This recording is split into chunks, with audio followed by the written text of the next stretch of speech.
صباح الفل على كل محبي بوم بيتش في مصر والوطن العربي. معاكم أحمد حسن.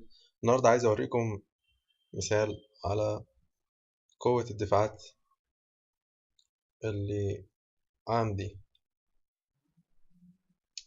في هجوم. ده م، اسمه فيسبوك. الشخص ده اللي هجم عليا حوالي 4 مرات ومقدرش في ولا مرة إن هو يكسب.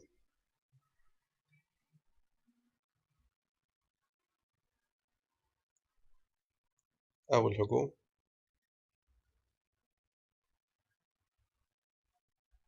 براجع على الروكت لانشر، صواريخ دمر ال3 روكت لانشر اللي عندي تقريبا، لكن مش هيوصل لل HQ، مش هيدمر ال HQ. خلينا نشوف باقي الهجمة ازاي. طبعا العساكر عنده بتتضرر جدا، والزوكا من الماين والبوم ماين. هي دي.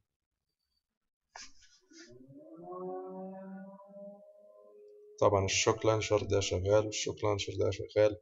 بوم كانون، بوم كانون تاني، قناص قناص، بوم كانون.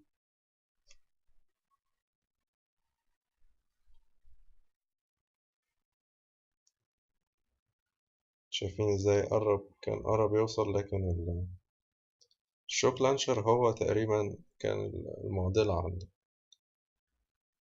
بيوقف له زوكا وبيوقف له الميديك إن هما يشتغلوا حتى. بس هو بكل سهولة كده البوم كانون يقدر يضرب في الزوكا بتاعته، وخلصت. باقي واحد هرب.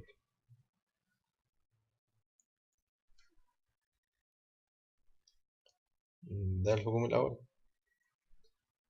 الهجوم التاني ما هجمش تقريبا، ما نزلش بجنود.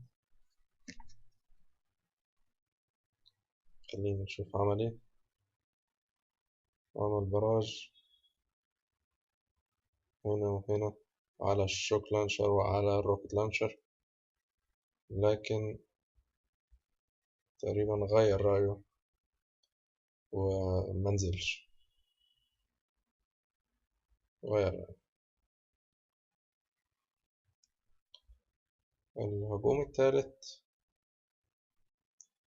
نزل بكل جنوده، تقريبا كلهم ماتوا.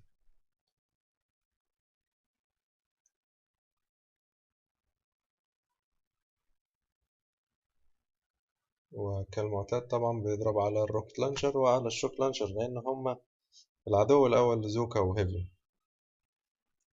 وبياخد طريقه من الشمال. بس الفكرة أظن وحشة، فكرة سيئة، لأن زوكا اتضربت من الكانون، والروكت لانشر ده شغال.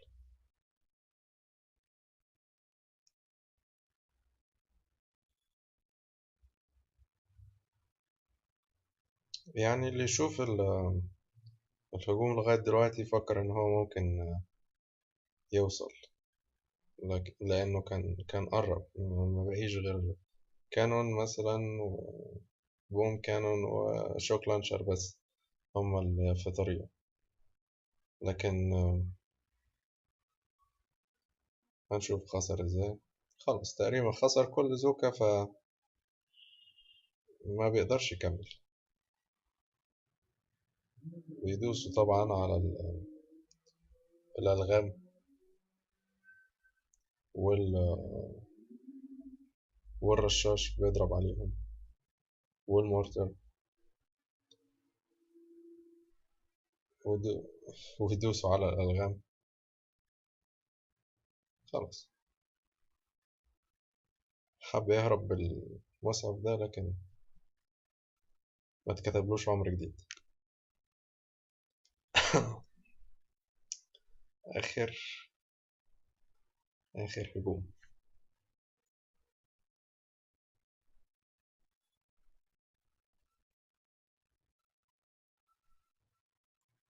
كالمعتاد بيضرب الروكت لانشر والشوك لانشر.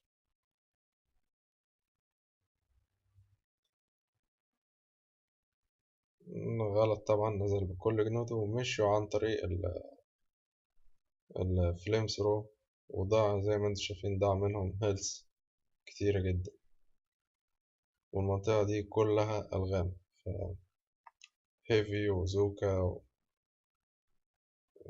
بيتدمر من الألغام بسرعة.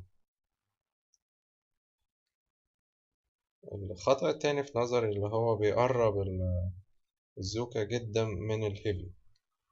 طول ما زوكا قريبة من الهيفي بتتدمر وتتضرر زيها زيه، أسرع منه طبعا. لكن طول ما زوكا خلف الهيفي بمسافة كويسة، تقدر تكون آمنة من الروكت لانشر، وخسر. شكرا لمشاهدتكم. بوم.